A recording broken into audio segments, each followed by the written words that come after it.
Hello everybody, welcome back to another light novel review. Today I'm talking about volume number 1 in Takehaya's light novel series, Invaders of the Rokujyōma.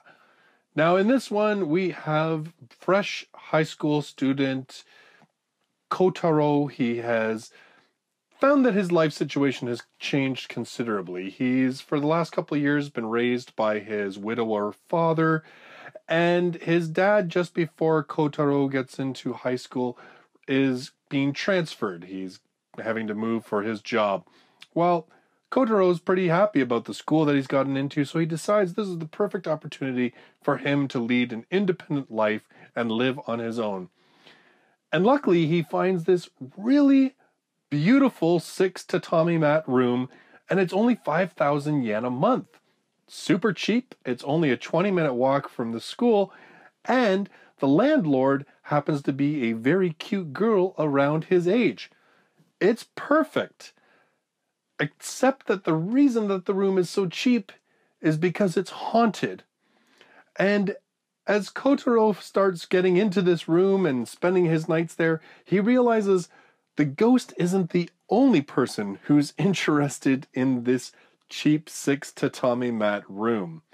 By the end of it, he will have multiple girls vying and fighting over this single small space, with himself stuck in the middle, trying to do everything he can to hold on to a room that he can actually afford so he can keep going to the school he wants to go to. Now, I'm going to start off with some really obvious stuff about volume number 1 of Rokujyōma. It is like a paint-by-numbers harem book. It's like, do we have a bunch of cute girls? Check. Do we have a main protagonist who's a good guy, but is really kind of clueless about people and about how they feel about him? Check. Is the main protagonist at one point going to accidentally grab a girl's boobs? Check. Are the girls at one point going to have consistent bickering and mistrust between one another because of the size of their breasts? Check. Does one of the girls whose personality seemed very angry and violent and everything else have a cute little animal print on her panties? Check. Will we see those panties? Check. It really is like a checklist almost. You could just sit there and go, okay, what do we have to have in a harem? Check, check, check. It's all there. And I think the other, if I was going to have a complaint about this volume, the other thing is that I found at times that, well, I guess it's two things, but they're kind of tied together. This book introduces 5 different girls. Well, okay, 5 immediate girls that are fighting over the room, and then there is like another 2 outside of that. So 7 girls in this sort of harem setup, all within what seemed like a really short book. Like, I read this in a single evening. So we have all these characters jammed in here. There's not a lot of time for character development, which, I mean, kind of means that the girls are set up as being initially very archetypal, very straight ahead. This is the shy girl. This is the nice girl next door girl. This is the tsundere girl. This is the, this is the bumbling clumsy girl. This is the, it's, again, we really only see these girls as their real base archetypes because there's so many of them so quickly. And I felt at times with the writing itself that it kind of was very blunt and pedantic. Like, it would hit you over the head like saying, oh, but so-and-so had found that their feelings about so-and-so had changed. And I'm like, I don't want to read that. I want to just be able to know that because the way that the story is progressing. It's that whole argument of show, don't tell, right? And I mean, if you're into writing at all, you have doubtlessly come across this sort of piece of advice, writing advice, a million times. And it's true, because often audiences want to be able to see things happening as opposed to just having the author interfere and hit them over the head with it and say, this is what's happening. Kind of makes me feel like an idiot, like the writer's treating me like an idiot, that I can't just put this together based on what's happening in the book. But at the same time, the pace on this is so fast. I don't know if he kind of felt like he had to do that because it was like, oh, I've got to introduce a brand new girl in like 50 words. So let's just say that this girl's feelings have changed. Okay, let's move on. So I know this is probably sounding like this is incredibly negative, and it would be, except there are a couple of things that work in this book. First of all, the setup is just so ridiculous that it makes it feel a little bit unique. You know, this isn't just another boy has power that only girls have, so he ends up at a school full of girls, or, well, I mean, that seems to be one of the most common superhero, like superpowered type harem stories, right? That happens all the time. In this case, it's not really like that. In fact, Kotaro has a very close male friend who gets a lot of time in the book. He's not ignored or introduced just, you know, oh, look, Kotaro can get along with boys too for 5 minutes and then he's gone. He actually is a pretty consistent presence throughout the book, which is nice to see because that, like I said, a lot of harem setups isolate the male and just put him in with a bunch of girls. So that part of it, pretty good. We've got this argument, and I mean, even just the funny parts and the interest into why it is these different people are arguing and fighting over this single room, they're absurd. I mean, they're absolutely ludicrous, but yet that is what makes it entertaining and kind of funny. And so the setup is kind of interesting and a little bit different.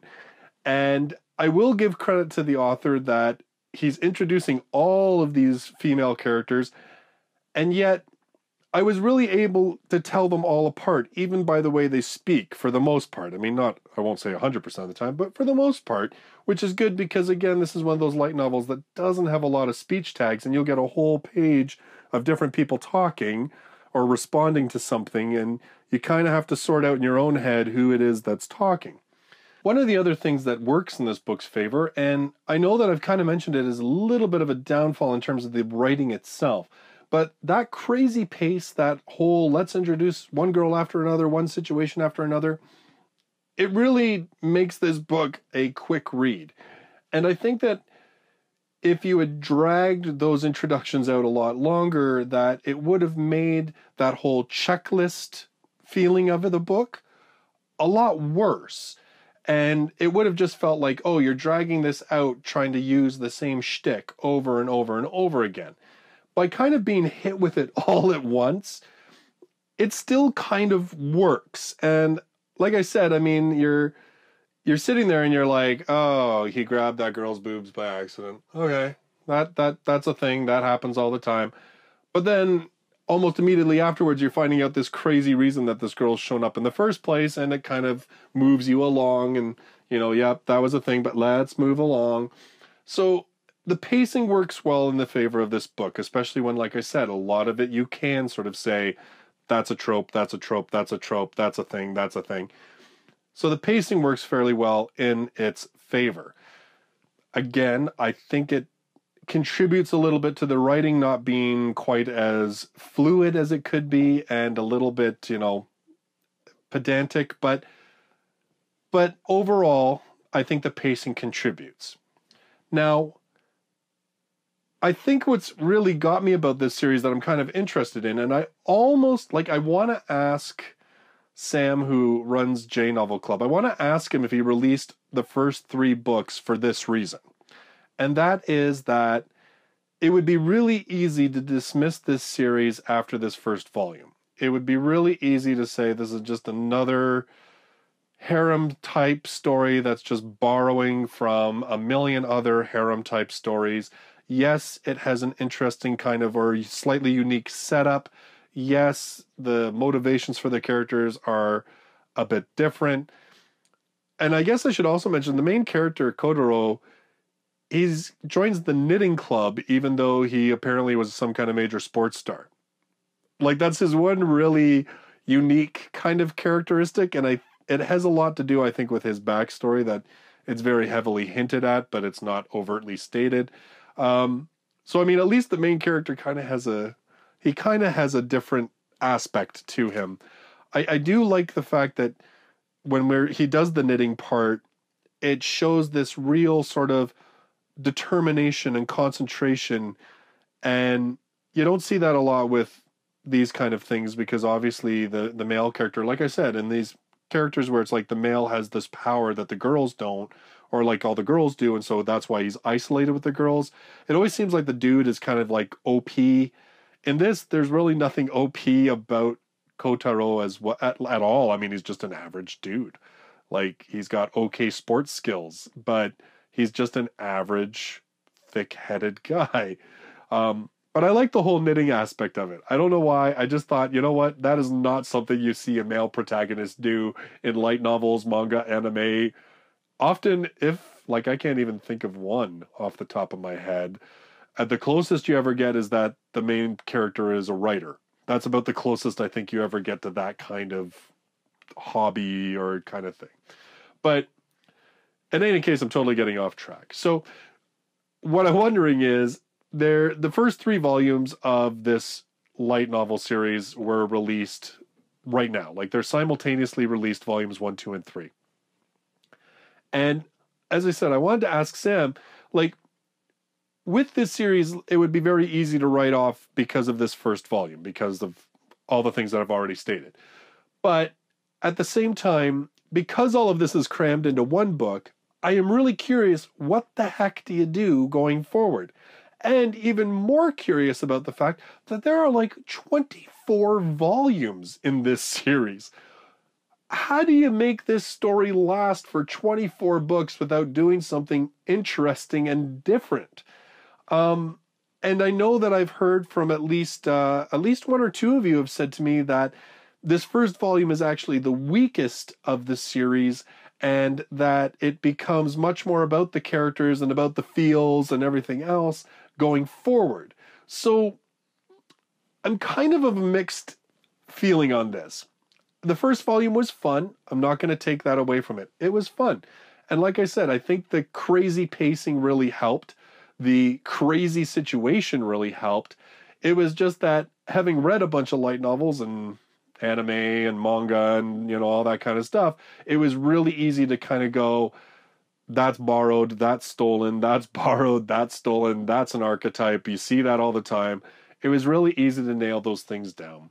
But because of where the book ends, because all of those things happen so quickly, all in one volume, and because I know this series goes on for a long time beyond this, I'm super curious to know how that works. And I almost wonder if that J-novel kind of put out these first 3 books because, well, I mean, obviously already like a bunch of them are done. Like, I mean, the series is over as far as I know, and J-novel's working pretty quickly by the sounds of it to kind of get them all out. But I kind of wonder if they did that so that you could really quickly jump to volumes 2 and volume 3, because those are stronger and better hooks to keep you in the series. Because that's, like I said, this is what I'm hearing from a couple of you that have already read the series. It's the feeling I get when I finish this first book that I'm like, okay, well, I'm curious where we go from here. How does this series work now that you've already crammed all of this stuff into one volume?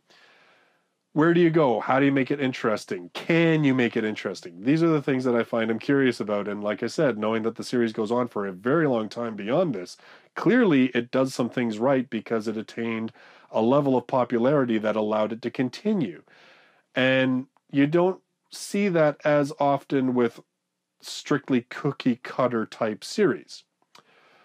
So I have some kind of mixed feelings about Rokujouma, obviously. It is not entirely negative, but I mean, you really do have to acknowledge all of the stuff that happens in it that is similar and seems to be a bit paint by numbers.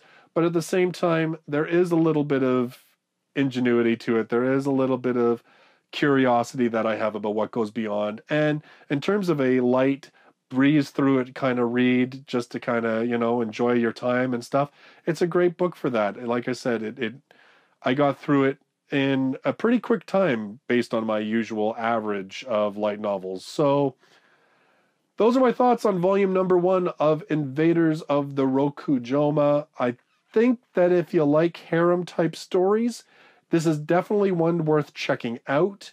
And at least I would say give it the first 2 or 3 volumes since they're out right now. You can definitely at least see whether that's something that you want to continue on. I think I will definitely read at least the second volume just to sort of see where the story goes, because I am curious. I am curious to see where things will end up. So, with the end of that review, we will, of course, talk about what I'm going to talk about next, and that is going to be volume number 10 of Sword Art Online, volume 2 of the Alicization arc. Again, this is part of my try to get caught up on books that have released a couple months ago and that I still haven't gotten around to reading. And, you know, I've already reviewed volumes 1 through 9, so of course this is an ongoing series that I keep up with. So that will be my next video. So if you love light novels and you want to check out all my future reviews, don't forget to subscribe if you're new to the channel, and you can check out my review of Sword Art Online 10 and of course some future reviews of Invaders of the Rokujyoma. I really appreciate all of you joining me in this video, and I look forward to seeing you in the next one. Till then, bye-bye for now.